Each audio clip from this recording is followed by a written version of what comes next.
السلام علیکم ورحمۃ اللہ وبرکاتہ۔ امید کرتا ہوں کہ تمامی احباب، تمام حاضرین و ناظرین اللہ تبارک و تعالیٰ کے فضل و کرم سے خیریت و عافیت کے ساتھ آباد و شاد ہوں گے، اور میری اس کاوش سے بھرپور انداز میں فیوز و برکات حاصل کر رہے ہوں گے، جو کہ اسلامی تعلیم، جو کہ مسلمان بچے بچیوں میں صحیح اسلامی فکر پیدا کرنے کے لیے ایک مستند کتاب ہے۔ بچوں کی ذہنیت کے اعتبار سے ان کی عمر کا لحاظ کرتے ہوئے مختصراً انداز کے ساتھ اور عام فہم الفاظ و بیان کے ساتھ اس کو ترتیب دیا گیا ہے، تاکہ ابتدا سے ہی مسلمانوں کے بچے اور بچیاں جو ہیں وہ اسلامی عقائد کے متعلق، اسلامی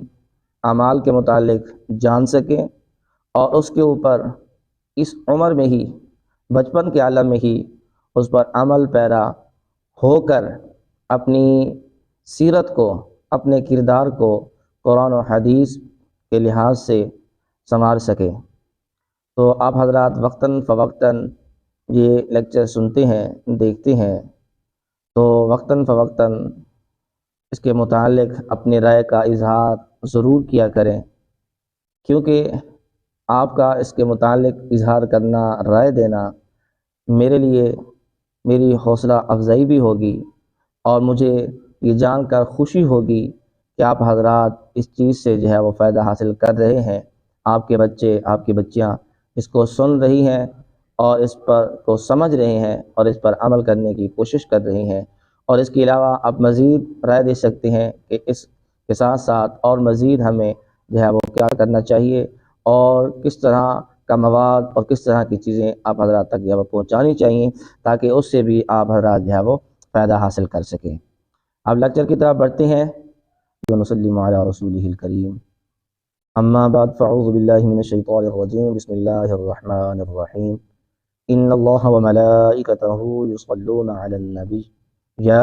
ایہا الذین آمنوا صلوا علیہ وسلموا تسلیما۔ الصلاۃ والسلام علیک یا رسول اللہ، الصلاۃ والسلام علیک یا حبیب اللہ، وعلی آلک وصحابک یا سیدی یا نبی اللہ۔ اسلامی تعلیم حصہ دوم، اس کے اندر جس عنوان سے آج ہم لیکچر لیں گے وہ ہے تقدیر کا بیان۔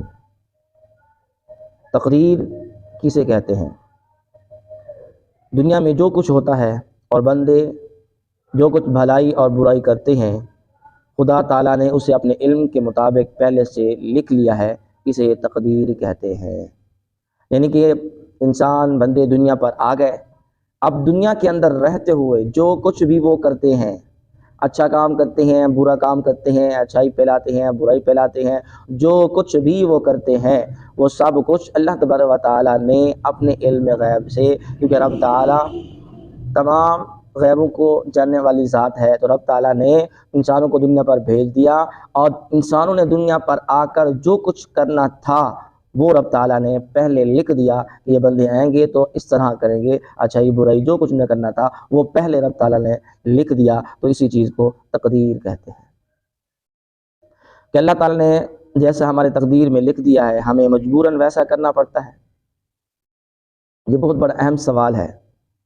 اور بہت سارے نوجوان اس میں بھٹکے ہوئے ہیں۔ اب اس سوال کو توجہ سے سنیے اور پھر اس کے جواب پر غور و فکر کیجیے کہ اللہ تعالیٰ نے جیسا ہماری تقدیر میں لکھ دیا ہے ہمیں مجبوراً ویسا کرنا پڑتا ہے؟ نہیں، اللہ تعالیٰ کے لکھ دینے سے ہمیں مجبوراً ویسا نہیں کرنا پڑتا، بلکہ ہم جیسا کرنے والے تھے اللہ تعالیٰ نے اپنے علم سے ویسا لکھ دیا ہے۔ اگر کسی کی تقدیر میں برائی لکھی تو اس لیے کہ وہ برائی کرنے والا تھا، اگر برائی لکھی ہے تو اس لیے کہ وہ برائی کرنے والا تھا، اور اگر وہ بھلائی کرنے والا ہوتا تو اللہ تعالیٰ اس کی تقدیر میں بھلائی لکھتا۔ خلاصہ یہ ہے کہ اللہ تعالیٰ کے لکھ دینے سے بندہ کسی کام کے کرنے پر مجبور نہیں کیا گیا، یعنی کہ انسان کو مجبور پیدا نہیں کیا گیا۔ انسان کو اختیار دیا گیا ہے، انسان کو دنیا پر بھیجا ہے تو انسان کو یہ اختیار دیا ہے کہ رب تعالیٰ نے اس کو اچھا اور برا راستہ بتا دیا ہے، سیدھا راستہ کون سا ہے اور غلط راستہ کون سا ہے۔ سیدھے راستے پر چلیں گے تو کیا ملے گا، برے راستے پر چلیں گے تو اس کا انجام کیا ہوگا، سب کچھ رب تعالیٰ کی ذات نے انسان کو جو ہے وہ بتا دیا۔ اب انسان کو دنیا پر بھیج دیا، اب انسان نے دنیا پر آ کر جو کچھ کیا ہے وہ اپنی مرضی سے کیا ہے، اپنے اختیار سے کیا ہے، یہ نہیں کہ اس کی تقدیر میں لکھا ہوا تھا، نہیں، بلکہ اس نے دنیا پر آ کر وہ کرنا تھا، تو جو اس نے بعد میں کرنا تھا وہ رب تعالیٰ نے پہلے لکھ دیا، تو اسی چیز کو تقدیر کہتے ہیں۔ اور اس پر یہ جان لیجئے، سمجھ لیجئے کہ انسان محض مجبور جو ہے وہ پیدا نہیں کیا گیا۔ ہمارا یہ عقیدہ جو ہے وہ نہیں ہے کہ جس طرح اس کی تقدیر میں لکھا ہے انسان نے اسی طرح ہی کرنا ہے۔ اب اس کی تقدیر میں برائی لکھی ہوئی تھی تو اس نے برائی کر لی، تو اب اس پر اس کو گناہ ملے گا، اس کی جو ہے وہ اس کے متعلق جو ہے وہ پوچھا جائے گا، تو اب اس میں پھر سوال یہ آگے آ جاتا ہے کہ بندے کیا قصور ہے۔ تو حضرات محترم، بندے کو محض مجبور پیدا نہیں کیا گیا، بندے کو اختیار دے کر دنیا پر بھیجا گیا۔ اپنے اختیار سے بندے جو راستہ اپنانا تھا، جو کام کرنا تھا، اچھا یا برا، اس کو رب تعالیٰ نے اپنے علم غیب سے پہلے جو ہے وہ لکھ دیا۔